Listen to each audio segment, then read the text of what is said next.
Eastern Standard Time on all of my subscribing streams, and also downloaded into the podcast, which includes iTunes, Stitcher, Google, Spotify, all of them. And I'm joined by Nick Alvier from Good Lion Films. Nick, how are you? I'm fantastic, brother. How are you? Good. Listen, I've been watching your films. They're fantastic. They're available on your website, Good Lion Films. And you have a cross section of issues you get into, starting with Pervywood, which are fantastic series. Thank you.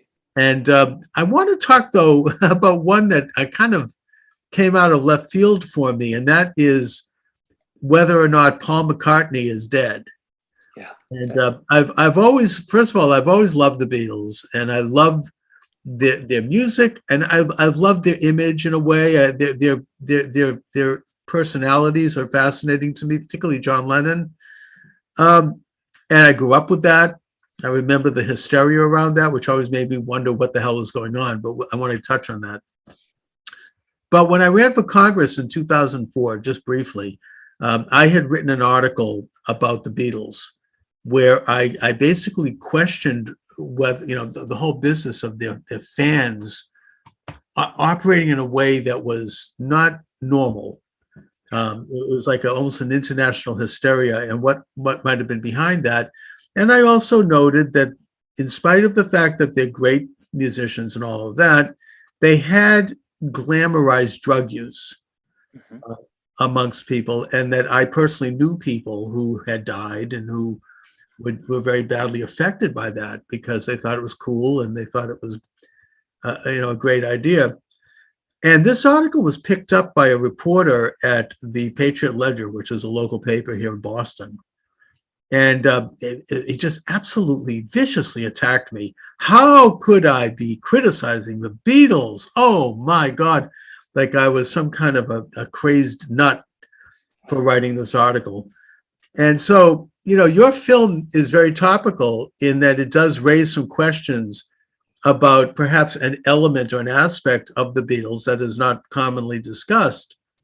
And putting aside the business of Paul McCartney, first of all, what do you say about, do you think, like I do, that there was something a little bit manufactured about the screaming fans and the women fainting and this phenomena which had been unlike anything that, quite frankly, the world had seen up until that point, except, of course, for the Nazi rallies at Nuremberg, which John Lennon, always the truth teller, had made note of.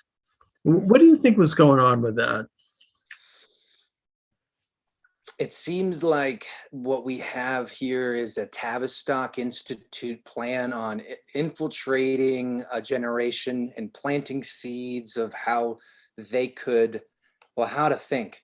And there's, I think it was a KGB defector who came out and spoke about how you take over a country now in modern day times, and it's through invasion through infiltration. So you don't go over to a land and take them over with guns. You take over their minds and pretty much pervert them, invert them, ruin their morals, destroy the family unit. Because when you destroy the unit of all gathering of all love, then there's no real power that people will have together. When they're separated, there's not much strength. So I think it may have started a lot previously than that, but with the Beatles, it was the perfect time to try it out, to see what would happen if you pushed a band onto everyone, and to see how fanatical people can get, likened to MK Ultra. It's an experiment on the psyche, and I really believe it was premeditated. Although I don't know how specifically. The theory with Paul McCartney's death is that he died in a car accident in 1966. Right. Some people say it wasn't an accident. Some people say it was actually planned, and maybe, but maybe not. The movie takes the angle that it was a car accident, and they took advantage of it. And because of the hysteria around everyone in the Beatles, especially Paul, if Paul had died and everyone knew, imagine how crazy everyone would have gone. You Right. have in today's world, if something crazy happens and BLM members are against it, they go out to LA or wherever main city and just destroy it. And Right. It's like they're what Lenin had, the shock troops who will burn down a city. I mean, we know that right now I'm researching another book about what I'm calling the Biden coup. And one of the things I've uncovered is that in the months leading up to the election, they had prepared cells all around in every American city that were planning on burning this country to the ground if Trump had won that election. But back to the Beatles. I mean, I think that, it's always been the agenda of the ruling elites to control people and to control the world and to literally control people's minds. I don't think there's any question about that. You've gotten into that in a very good way. And that I think when you think about the Beatles in that context, they did change the psyche even of people, both men and women, particularly women, I mean, who were fainting and who were screaming and who were not themselves. Oh. Now, this is, I understand, admiring a musician and I understand cultural phenomena, I get that, but there was something about that was a little bit beyond normal. It was collective. It was, as you say, a opening people up to surrender basic notions of morality and even understanding basic notions of reality. And John Lennon, as I said, he was always the truth teller in the band. I mean, he stood up in the balcony and he started to, do Sieg Heil, because he said, this is like the Nazi movement. And the Nazis perfected this, by the way. The Tavistock Institute, MK Ultra, the Soviet psyops, they carried on those experiments, and they introduced drugs, by the way. But it was the Nazis who really patented this idea of collective control and of collective consciousness by means of manipulating people's emotions. They would have these rallies where they would have, at night with huge bonfires and Wagner symphonies blaring out through loudspeakers, and they'd have smells, and they would overwhelm all of the senses. And then out would come the Führer, and there'd be this, women were having orgasms. I mean, they were fainting. And I think that, and this is all on film. I mean, Leni Riefenstahl, one of the great filmmakers, captured it all. This is what the Beatles' response, particularly when they came to the United States, it seemed to have that element to it, right? That kind of mind control, that kind of manufactured thing.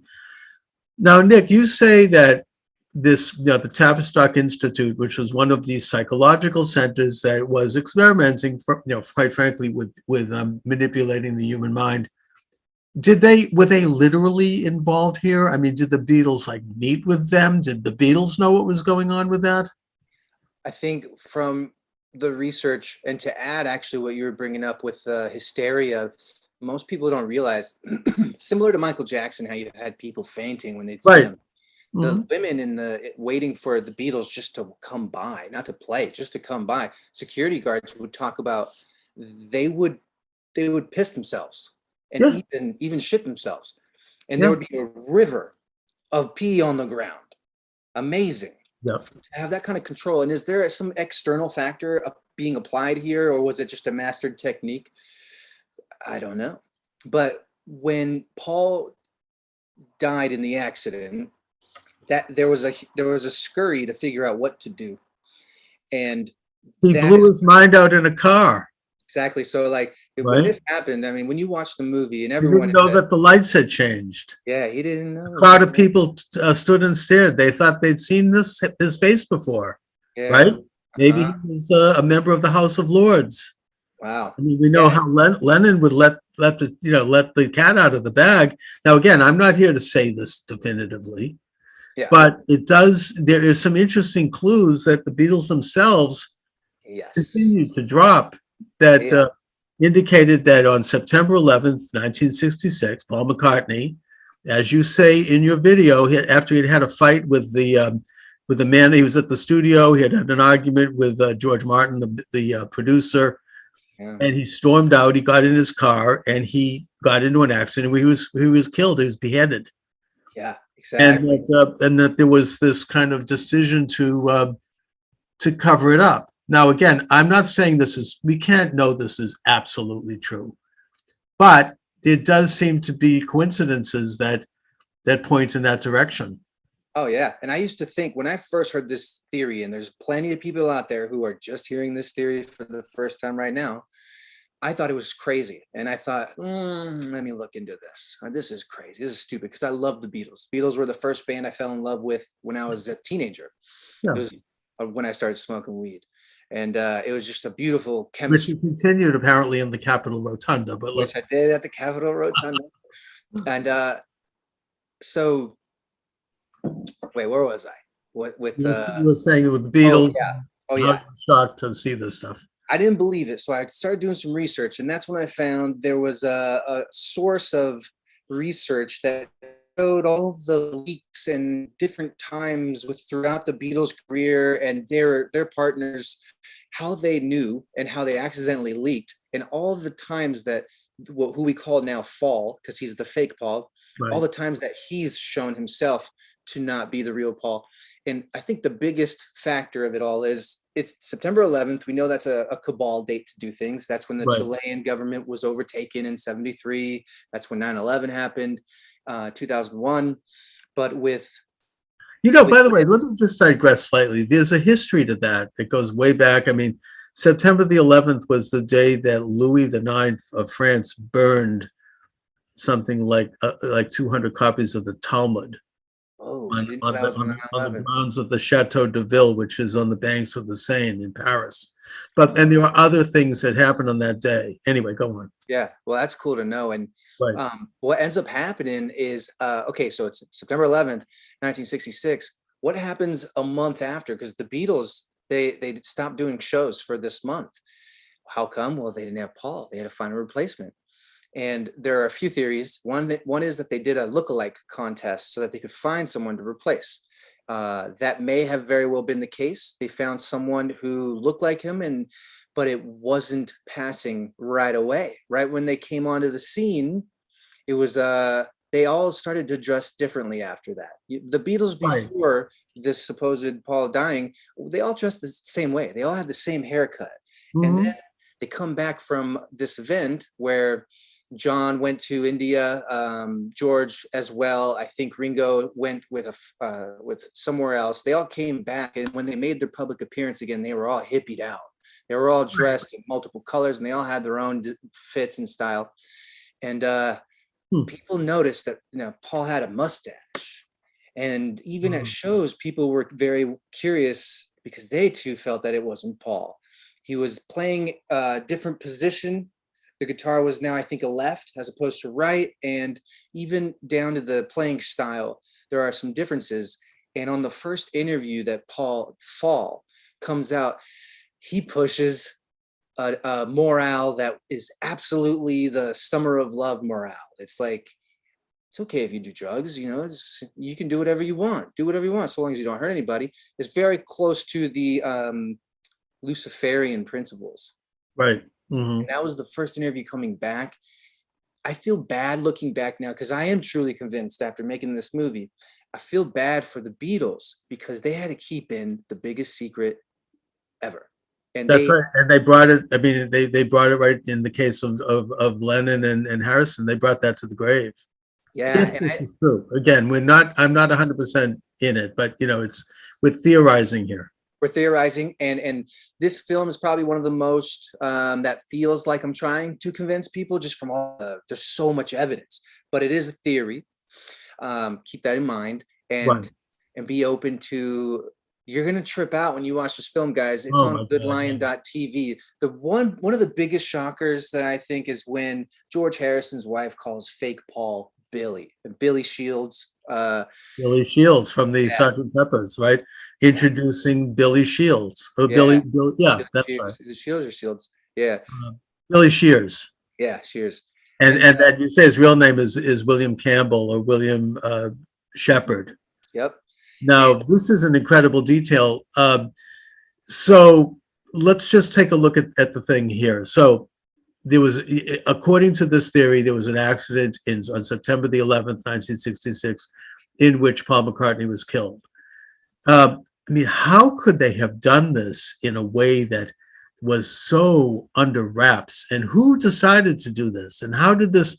I mean, was it like the controllers who wanted to continue this, this idea? I guess that, we have to realize, I mean, that the Beatles were in such a position of world influence at that point, and that the program had gone probably beyond the wildest dreams of any of their controllers. And there was so much money involved too, we should note, and much of which the Beatles never actually saw. And so you have people making money hands over fist. You get an international event that has to be viewed in a political sense, and then you have Paul McCartney dying. I mean, it's reasonable to say that they had to fix it quickly and to do it in a way that was beneficial. So they came up with this guy who looked like McCartney.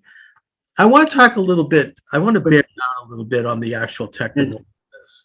Your film actually shows like the physical features and the way that he held his body versus McCartney, and the shape of his head and the shape of his ear and the shape of his eyebrows, and you showed that they're different. Mm-hmm. And there was something different about this guy, but yet uncannily similar. And one of the problems I have with this theory is that I've listened to the voice of McCartney before '66. There was a lot of recording. I mean, Yesterday, right? A lot of songs on the Rubber Soul album, the Revolver album that McCartney sang. And I listened to the voice afterwards on Sgt. Pepper, the White Album. I don't really think that there's a difference. I do. I mean, this is a problem for me because it still sounds like McCartney. Right. Yeah. And that could be one area where it doesn't match for people. When you look at the ear and the jaw and the eyes and the eyebrows, it pulls up a red flag. And then some people are like, well, what about the music? Like, who wrote all this music when he was with Wings? And that's where the part with the band of the Famous Gypsies or Famous Groupies is a band that is now around today, but they're bringing their grandparents' studio written music to life again. And when you hear it, it's almost identical to listening to Wings. And it makes you ponder. Grandpa back then was a studio musician in the 70s, was writing music that sounds like this. He could have been writing the music for them. And it's almost like they know, because they've named a lot of their songs off of some Paul McCartney stuff. And they have a lot of strange hints at it as well. And I think it comes down to money. Money was the biggest factor. Think about if you're used to making $1 million a month, and then all of a sudden you realize, we're not going to make that. Sure. What do we do? Then pull the rug out. Yeah. Let's put someone else. It was also around this time that Brian Epstein, I think he committed suicide, or he died. I think like within a month or two after the alleged death of McCartney. What is the connection with that? Yeah, he went to the mental hospital, and he probably might have been the most bearing of the trauma for everyone. Like there was a story once of a few guys who did some San Pedro, the psychedelic that it's like ayahuasca. You take it, you throw up, and then you have a really crazy trip. There's a story where a woman was there, and it's a family friend. All the guys did the drug except for the woman, but the guys didn't have the typical throw up that day. The woman did. She consumed the energy of sickness that they had. She didn't take anything, and she threw up. In a similar fashion, I imagine all of them to be incredibly shocked when this happened. And then Brian may have taken the weight because it was most likely out of his control to keep the band going. Right. And that might have drove him insane. And maybe they actually made him insane through poison. Who knows? And that way that when you say they, who's the they? I would say they are the powers above whoever's at the record label and who owns that. So in today's world, it would be something along the lines of Disney is like that big. Whoever was owning them at Whoever's that time, controlling the strings, the strings. that Yeah. a lot of the Beatles, and that the three surviving Beatles had not just an interest in a lot of levels financially, every way to make this happen, but they also might have felt threatened. Oh, big time. Look at John, the biggest rebel since he was a kid. His Right. mom was run over by a police officer. He grows up, and if this is the case and he sees his bandmate gets killed and then they try and lie to the world, no wonder he went really, rebellious but loving. And I think he was going to say something. And I think they killed him because of it, because as time progressed, they were getting very pissed. And you could tell in the movie, there's some clips where you're curious, like, whoa, they're doing a public appearance and they just said that. But no one really knows. So no We one. show these little slips where they say Billy, and where they, you can see that, and yet, I mean, they must have maintained a relationship with this new Paul, and that Yeah. this guy must. And by the way, the new Paul, I mean, however, Paul was a brilliant musician, right? I mean, probably better than McCartney in many ways. If he Right? wrote those songs, Yeah, Hey sure. Jude, right? I mean, Long Yeah. and Winding Road. I mean, we're talking about a real, contributor to that band. I mean, especially now when the Beatles, I don't know if you're following this, but they're releasing some of the studio outtakes of how they created these songs, and they were fantastic. Yeah, I'm sure. Incredible. I can't say for sure if he was writing them all. I do know that they've had very talented composers come in and write songs. There's another far out theory about a guy named Donald Marshall who supposedly wrote a lot of the Beatles hits.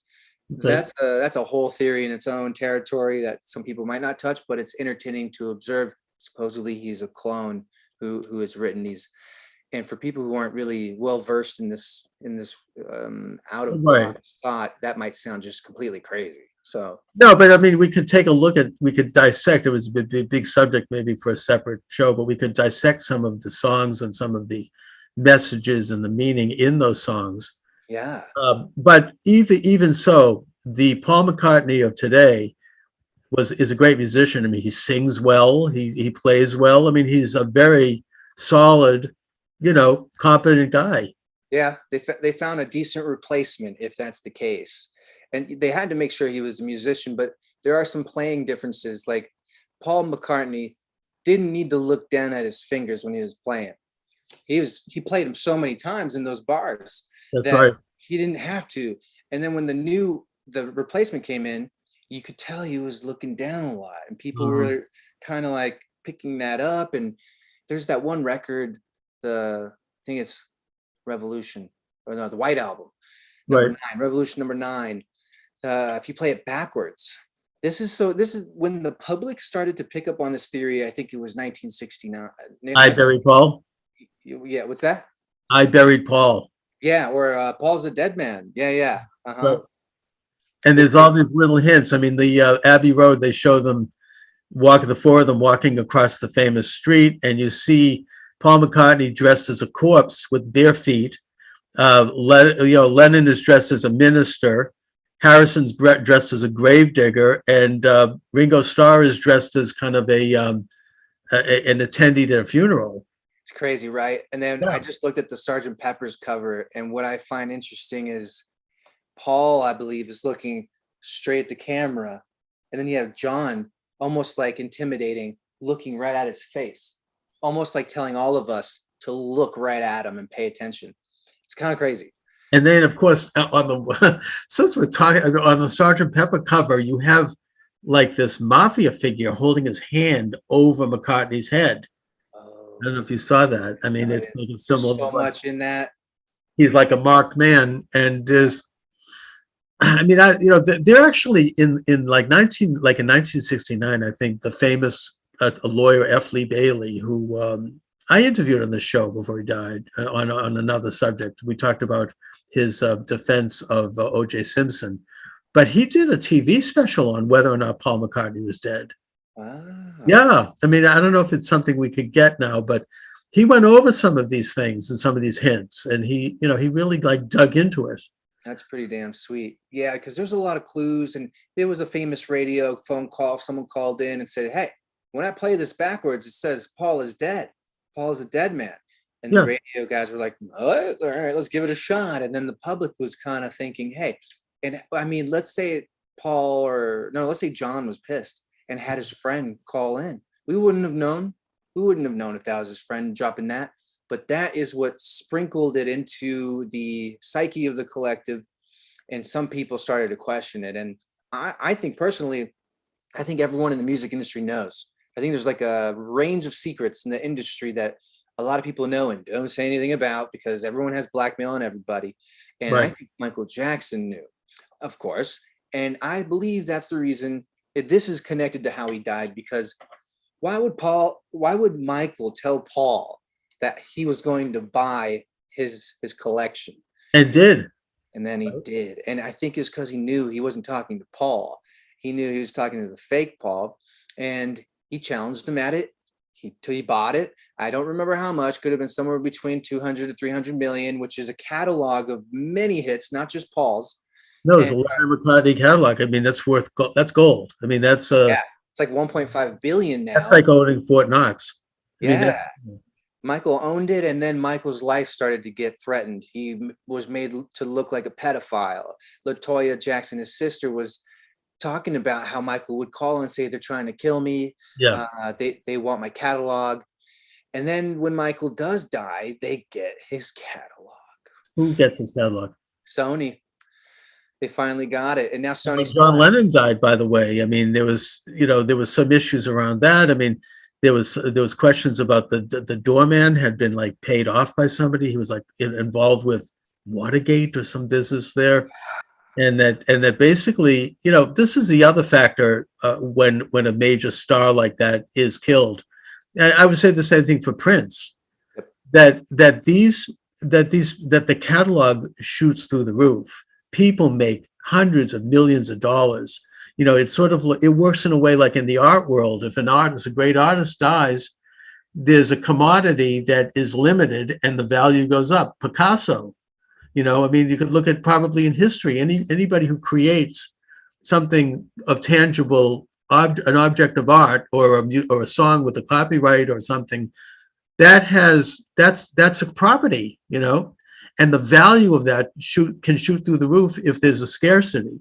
And I think in the case of John Lennon, he hadn't been in the recording studio in a number of years. It was kind of his last record was not apparently a big seller, the New York record.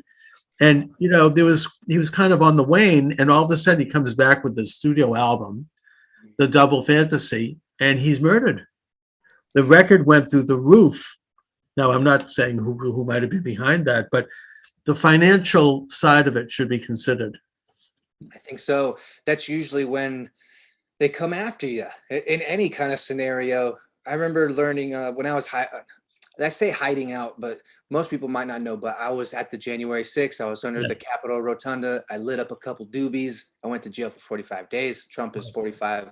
First jail I was in was called Godwin. And I just thought, this is, I think I'm supposed to be here. So I treated the whole journey like that. But while there was a month that from January 6th to the February 8th that I got captured, I wasn't sure if I was on a list, an FBI list. So I just laid low. And when I would go and work out at this gym, there was a person I spoke to who was in a wheelchair, and he told me back in the day, he was a loan shark. And when people didn't pay, they would get really violent. They would rip off your thumb. They would show you truly never to mess with them. Right. A lot of music industry could be controlled by just the same type of people, criminals. And, I would think it would be. Yeah, I mean, look at Harvey Weinstein. Oh my God, yeah. I mean, he was operating out in the broad daylight for 30 years. You had, well, not that long, but, you had people like Meryl Streep refer to him as God. Yeah. I was thinking, I mean, he was probably over her house a lot back then. I mean, meanwhile, she's going out and giving these self-serving speeches about Trump. I mean, this guy was a disgusting, pervert, a pig. Absolutely, repulsive. Yep. And you had all these people basically looking the other way. I mean, Matt Damon, right? All of these actors. I mean, they all were dependent on Weinstein. Big time.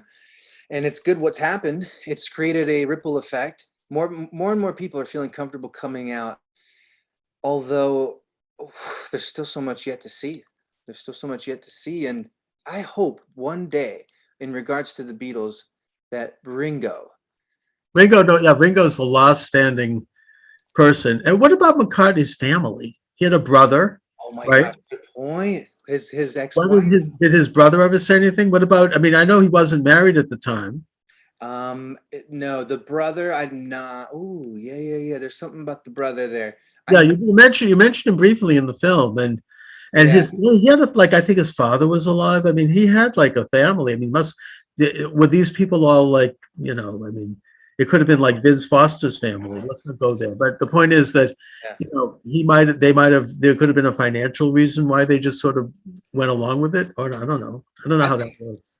I think his ex-wife was a big one when she went on a talk show, almost as if she was Oh disgruntled. yeah, right. The Heather Mills, right? Yeah, it was like she was really pissed, and she was telling him, like, I was betrayed, and it wasn't infidelity. And when you connect that dot, it kind of makes a clear image that maybe she found out that he wasn't the real Paul, and Maybe that's why she got such a huge financial settlement. big time. Apparently, big money came her way at the divorce. And fake Paul was fake Paul was hanging out with people we know who was he hanging with? He was hanging with a lot of pedos is what I'm trying to get at. I just can't remember the name. Yeah, afterward. And what about McCartney or faux McCartney's kids? I mean, he married Linda, the faux period, right? McCartney himself was a bachelor. And I mean, and he had, I think, 3 or 4 children. I mean, what do they know anything? I mean, are they? I don't know if they've come out and said anything. Actually, I mean, they use the name McCartney. I mean, everything seems to be very copacetic in that department. I don't know. I mean, it's almost like they wouldn't be told. They'd have to find out later on in life that dad isn't who I thought he was. And even though he is who he is since birth, it wouldn't matter to them because they never knew this original guy. So maybe they'd have more loyalty to this person, but they might have a moral issue. If that's the case, maybe one day they'll come out and say something. Right.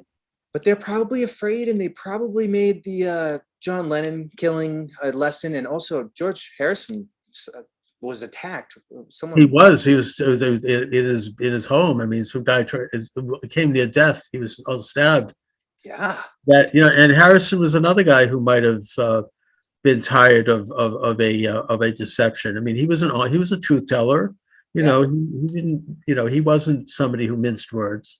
Yeah, and the Beatles got super spiritual. I don't know about Ringo, but George did, and John as well. And I think that's why they went to India, was to find out how to deal with this, because they were the biggest people on earth. Like John said, we're bigger than Jesus. Bigger than Jesus, exactly. Which is, like, again, Lennon was a truth teller. He used to spill the beans, and say, "Look, this is weird," and he was not saying it as a compliment to himself either. He was like, "This is bizarre. Yeah, we are seen as bigger than God. I mean, this is crazy." And then a lot of theories out there are that Yoko was a handler for John to make sure he wouldn't say anything. And just who knows? Maybe the conversations they were having, Yoko had on tap on a hot wire, and maybe they heard that maybe they had some kind of hint that he was gonna spill the beans. And maybe at some point, he was such a rebel, I wouldn't have doubted. But who would have believed him is the thing, and they must struggle with those kind of questions too. That's what a lot of even rape victims say. Who's gonna believe me? And that's the shittiest thing is, well, it's also like a Stockholm syndrome after a while. You kind of get into something and it becomes your reality. Yeah. And then look at Ringo. He's going to be like, I want to say something. Actually, no, I don't. We're almost all dead. Yeah, Ringo's moved along and had a nice career for himself. He has people helping him with music, and he's got a band that helps him. And he continues to have interest. And what about McCartney himself? He's still touring. In fact, he's coming to Boston in June. He's going to be doing a gig at Fenway Park. Yeah, new album last year, 2 years ago. And he's still making good music. He's still right? It's still pretty good. I mean, he's still a legitimate article in music. And that's what people say too when I tell them. They're like, so what, bro? He still makes good music, and I guess like Yeah. if you like the product, do you care about the person who's making it or no? I mean, You do care. I mean, it's fascinating to, yeah, to think about this, especially when we view the Beatles in the context of the cultural phenomena that they were and the influence that they had, which I think had both good and bad. I mean, I don't think it was all bad. I mean, but there was definitely a dark side. I mean, I do think that now looking at it and yeah, looking back at it, and I think part of that was introduction of drug use and indirectly an introduction of satanic influence because yeah. through the Aleister Crowley is on that front cover that we were talking about with the yes. Sergeant Peppers, and he's up there on the top left corner looking down, and he's pretty dark. I even think George Harrison bought his huge house. No, you know who it was? It's actually Jimmy Page. Jimmy Page, Yeah, yes, who lives there even to this day. And the Led Zeppelin was totally into totally. this kind of I got a cult. series on that too, but that's a different type of style. That's from another editor. Okay, but you It's can on see Goodline. like like occultic imagery all over Led Zeppelin's albums and their movie. The song remains the same. Yeah, Very very satanic and I mean great musicians, right? Love Led Zeppelin. I mean Jimmy Page is one of the great guitarists. one of the But best. oh yeah, but there's a side there. It just is. I mean, it's just maybe it's part of the culture of it. But yeah, there is. I think there is an occultic side to a lot of the music business, particularly the British side of things. Yeah. That you had this element. Yeah, I've been making a new film now. It's called The Fall and the Rise and Fall of the Khazars. And the Khazars are the Khazarians from Khazaria, Right. which dates back to 100 BC. And in around 100 to 500 AD, this group of Khazarians developed a name for themselves, a reputation. They were warriors, they were savages. They'd go around and they would actually be hired to take over other lands just as an army. But their agreement was, we get to pillage and rape after. And that was the deal. And they weren't one ethnicity. They were actually like a mix. Right. Started off getting kicked out of Asia because they were doing that kind of behavior, and they said, get out of here. And then at some point around 800 to 900 AD, Kievan Rus, which is now Russia. Russia, yeah, the Kievan Rus. Yeah, there you go. They subdued them. But and look, there's also a side of this that has fed into anti-Semitic conspiracy theory because according to the Kuzari, which was a book published by a Spanish rabbi during the Spanish Golden Age, Yehuda Halevi, the head of the Khazars converted to Judaism. Now that doesn't mean that the Khazarian people converted to Judaism. It was just a group of people around his household, I think. But anti-Semites have said, well, the Jews really are the Khazars, and there's no evidence of that linguistically. There's no evidence of that DNA-wise. There's a small percentage of the Jewish people who might be descended from the Khazars. There's a few markers that indicate that, particularly the last name Kagan is a Khazarian name. Yeah, I'm sure they wouldn't want to leave a trace. From the studies I'm looking at, it looked like every surrounding country said, you guys are getting out of hand. You should choose a religion. Here's the top 3. And they're like, we'll choose Judaism. Now, Right. What they're saying is that they said, yeah, we're going to make sure everyone in our country or our land is practicing Judaism. But that really didn't happen because first of all, they were very nomadic and they, Judaism is not the kind of thing you just embrace. It's not so easy. They did it to appease them, and then they kept practicing their secret Satanism or their Babylonian magic. That's right. And then because they were ousted eventually, Vladimir the Great, which is so strange because it's a very similar landscape now. His father started it, and then now Vladimir the Great, he gets them kicked out, and then they scatter throughout to areas where Georgia is now and Ukraine, and they vow for eternity to seek revenge on them doing that. So that's where this theory is coming from, that, well, what happens is they gain control of their first bank in London, and that is where they established the they The Rothschilds? they no yes, because of how they would go around and steal people's certificates for gold, Right. and they created a problem, and they created a solution, and that solution was, here's money, here's paper money that'll represent what you've got. It doesn't have to be your certificate of Right. gold. It was a gold receipt originally. They would have strong houses where people would store their gold. Yeah. And then the original merchant bankers, and this goes back to the Venetians. Yep. This wasn't the Rothschilds didn't patent that. I mean, the Venetians were the ones who actually invented the check.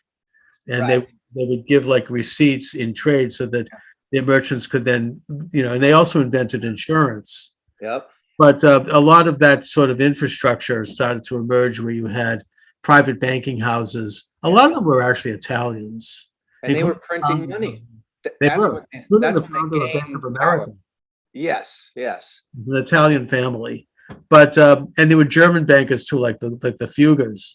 So I mean, I'm saying this only to kind of dispel some of the Jewish conspiracy Yeah. around this.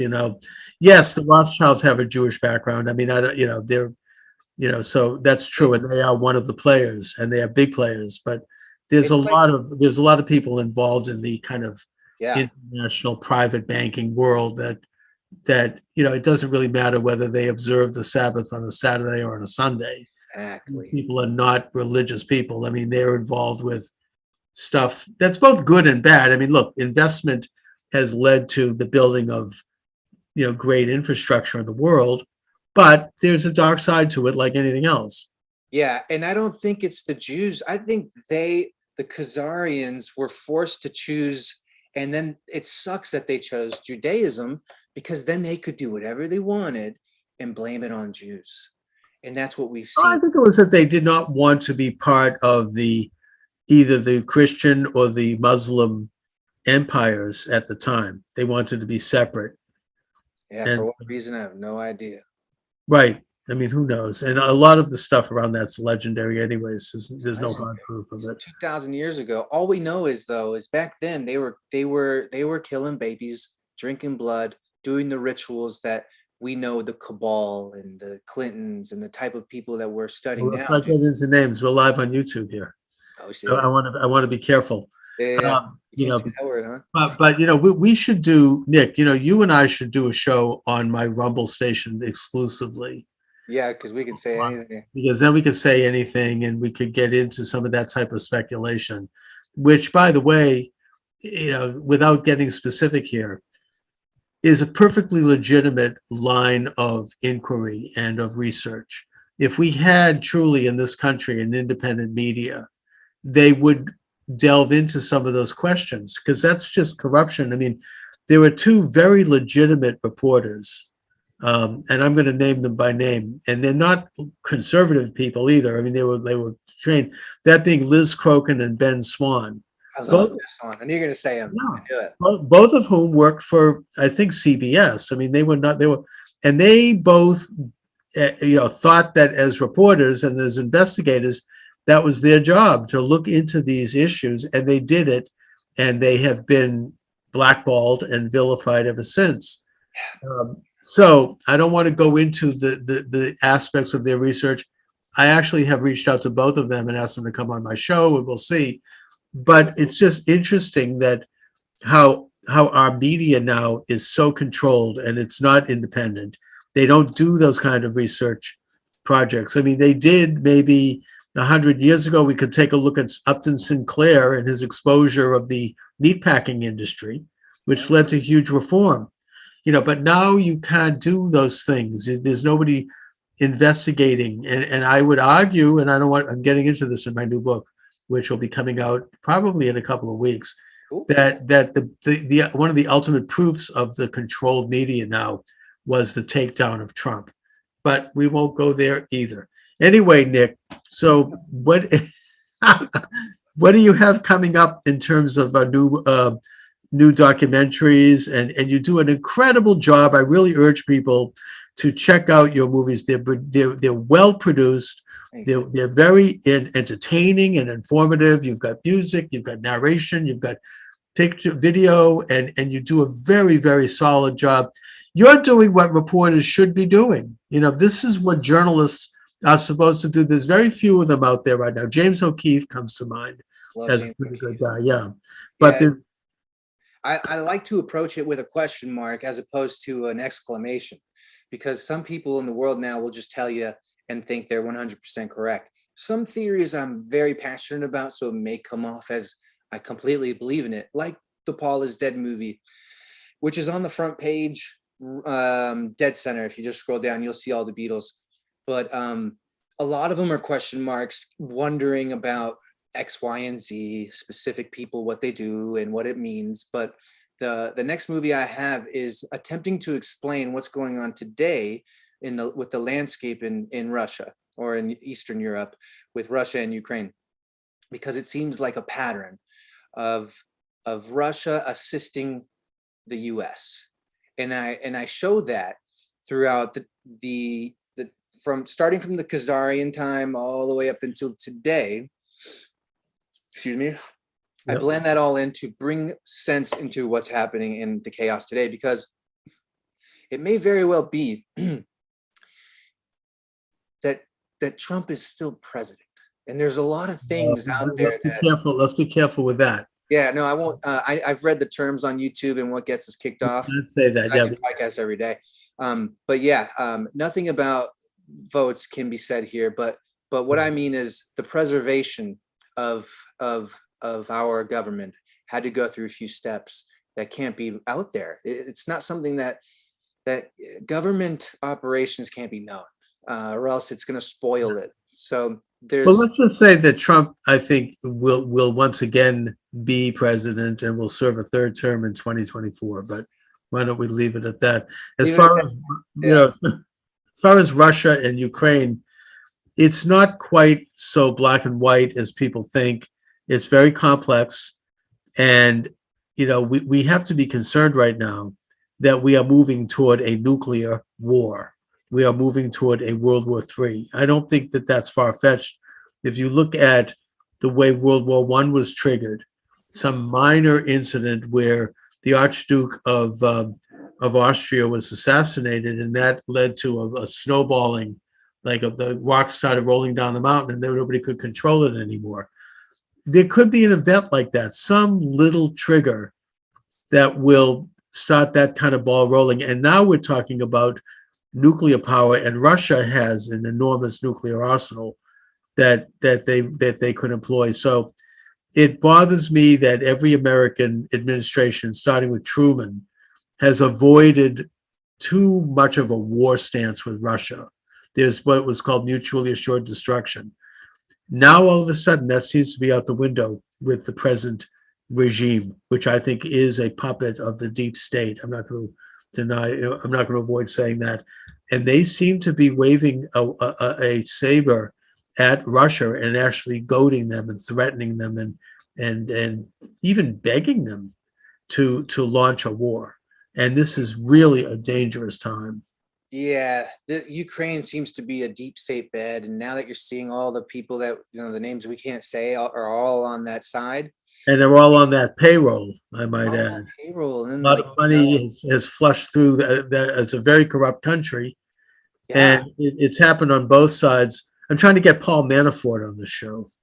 Yeah, most people don't realize Ukraine's not even a country. Like, its borders aren't necessarily recognized as it's a complicated thing, right. It's kind of almost like a civil war in Russia, because they're both, in a broad sense, Russia. Yes. They're both historic Russia. Exactly. And that's what I aim to show in this film is how to explain what's happening, because you're never going to get the real scoop from the mainstream media, tying back to how journalism is dead. In 1995, the telecommunications bill or act from Bill Clinton came in, and that allowed huge mega companies to merge together, which previously they couldn't. And when you had 50 channels that were all independently delivering the news, now you can see them gobble up the next one until there's only 5, and now 6, or maybe 6 and then 5. But now that means all news and all media is a narrative. Yeah, they tell the same story. If you turn on the like the 6 o'clock news, they literally are telling the same story, and it's usually some trivial look at that story, some really cheesy, superficial thing. And then, for a brief period of time, there was like a window of time when we thought that the internet would be a free means of exchanging information and ideas. And now they're cracking down on that. So Yes. that's the world we're in right now. Yeah. Like my friend just created a TikTok account. He posted up a really cool video on YouTube or on Instagram. And I thought, that's fantastic, man. Good looking. And what he found was side note, there's a company called Liquid Death. Tony Hawk's a big rep for them, and he's such a big rep that he did a campaign where they film him giving his blood and taking his blood out and putting it into a container of red paint, and now you can buy a skateboard that has Tony Hawk's blood on it. Oh yeah, sure, I heard about that. But when you go to their website, it's all Satanism. Sell your soul, and then it shows other people doing the same thing, and you get to look at how they're worded. Was it Nike that did? They put a drop of blood in the sneaker or something? Lil Nas X, yeah, Lil Nas X said something with that. Nike, yeah, and it was around the same time that they were the Tony Hawk thing was happening, and it's just gotten to a point where with that, like, there's even on that website with Liquid Death, they represent a vegan, cruelty-free human meat. And I think it's a restaurant. Let's not go too deep on that one. No, it's just a restaurant in LA that anyone can go eat at. Yeah, but we're on YouTube here, so let's be careful. It's just, I know, I'm not going to say anything more than that. I'm not talking about anything else. I'm just telling you, there's a restaurant where people can go do that. And there are certain topics that are taboo on YouTube and amongst the establishment, and that includes, quite frankly, a lot of the things that, Nick, you cover, such as child sex trafficking and Satanism and all of those subjects. Apparently that's not allowed on YouTube, right? So nuts. Now that doesn't mean that they're into that. I'm not saying that. Yeah. Maybe they are, maybe they ain't. But the point is, it's a verboten topic. Yeah. They throw out strikes very easily these days. Yeah. Anyway, Nick, so let's do another program maybe in a few weeks. I mean, I want to stay up to date on your work. It's excellent. Thank you. Let my listeners and viewers know where they can get your videos and find out more information about you. Sweet. You guys can go to www.goodlion, like the animal, .tv. That's goodlion.tv. Give it a minute to load, actually like 15 seconds, depending on your internet. There's about 400 films on there that are all Red Pill related. And then on the front page, you'll get the exclusives. That's where you have to pay to watch the 45, 50 films specifically made by me. And then there's about 100 that I was producing with another content creator. And that's called Lion Disclosure. Mm-hmm. Those come out more quick. But they're not as robust and thick as my films, but they are very well informing on some pretty interesting topics. Lately, we've done one on the Doors, we've done one on Led Zeppelin, and we've gone all over the place with that series. So and anywhere else, Instagram, goodlion.tv, and if you want to reach out, I know. Rumble, we're putting more stuff on Rumble now. And I've been doing more podcasts. So on my YouTube, it's Good Lion TV 2. They took down my other one. And believe it or not, there was a day and age in the I don't know what to call it, but I guess in pre-censorship, people would come to my YouTube channel early 2020 and say, is this guy from Hollywood? How are these so well produced? And then they would say, how is this still on YouTube? Like, this guy has to be part of the plan. Like, part of the plan. But no, they're brilliantly well done movies. You've been making movies. You've been a kind of a movie nerd, if you will, since you were 8 years old, as you've said. So you know what you're doing. You know your way around this. And you produce just absolutely stellar productions. I mean, I'm watching them regularly now. Sweet. And so I'm looking forward to having you back so we can talk about some more of them. Yeah. And you're doing God's work. I mean, you're doing what we all journalists should be doing, which is, as you say, red pilling. Finding out once you see something, you can't unsee it. Let's put it that way. 100%. Yeah. Thanks for watching and really being a supportive member of this community and for doing what you're doing, because this is what makes it happen. This is it. And people will look at you and go, I got to do something. And no matter what it is, do it. Just do it. Nike That's right. that. Yeah, just get up And and tell do your it. normie friends too. Yeah, seriously. Like, you put your neck out there. Like, I don't fear the establishment. Even when I was getting prosecuted, the things that the prosecutors would say, I was actually really stoked. I'm thinking, yeah, you watched a few of my movies and you actually just brought that up in court. Thank you. Because somewhere it's planting seeds in the consciousness of everyone. And that's the point. It is. That's right. And a few seeds could grow into a forest. Uh-huh. So, Nick, thanks again. Let's talk soon. God bless. Thank you very much, Nick. Thank you so much. Yep.